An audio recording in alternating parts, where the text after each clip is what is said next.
Island Village Montessori School in Sarasota is a remote campus off of Clark Road. And for 3 years, Jennifer and Jeffrey Buck, parents of second grader Cooper, say they poured time and energy into the school. We were a lovely, loving family. We planted trees. We loved that school. We loved everything about it. And what we did is we hit a nerve. That nerve Jeff Buck is referring to was not one, but a series of conflicts with the school.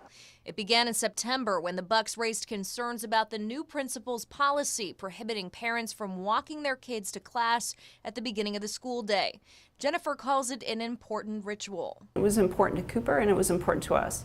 And it was important to a lot of our friends and other families too. But when they asked the school for a meeting to discuss the policy, they say they were denied 3 separate times.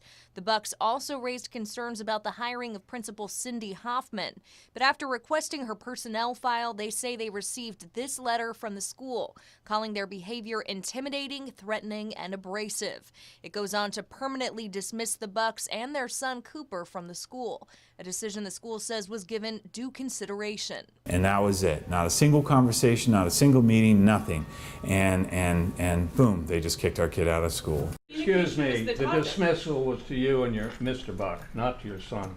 After Cooper was dismissed, the Bucks continued to attend school meetings. Their concern was that their son was not given due process. The meetings were caught on video. I would like to speak. I'm adjourning the board meeting. She's had 1 minute. I'd like to speak. I'd like to show you a picture of my son. All in favor Why don't of everybody adjourning? look at my son and All in wonder, favor of adjourning the board how meeting? did you say? Patty? Don't adjourn. Don't let him bully us. We reached out to the school, which declined to comment, citing pending litigation. But in an interview at the time, the school's executive director explained her concerns about the Bucks. There was just some really, what we felt, threatening behavior from this family and also instances of cyberbullying. But the Bucks say they've never been hostile. According to a report from the Sarasota County Sheriff's Office, the school's president of the board of directors now faces charges for a violation of the Sunshine Law.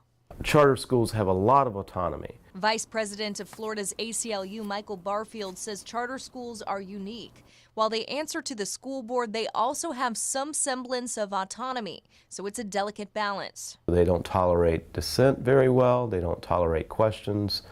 They're not noticing their meetings. It's just a recipe for disaster. Sarasota County School Board member Eric Robinson says while violations of the Sunshine Law are serious, a first-time violation warrants an initial warning. You first give them the ability to correct it rather than closing the school and making all the kids go to other schools in the middle of the year. In this case, Robinson says he doesn't expect a repeat offense. We've shown them, some of the ways in which they can improve their process. We're here to help them improve. Nobody's here to say gotcha. And so hopefully they've learned from their mistakes and will move forward. But the Bucks say moving forward is out of the question until they see change. No one needs the protections when everything's going great. It's when an issue arises that we need those protections, and we need an unbiased person to come in and help sort the issues out and make sure everyone gets protected and treated fairly.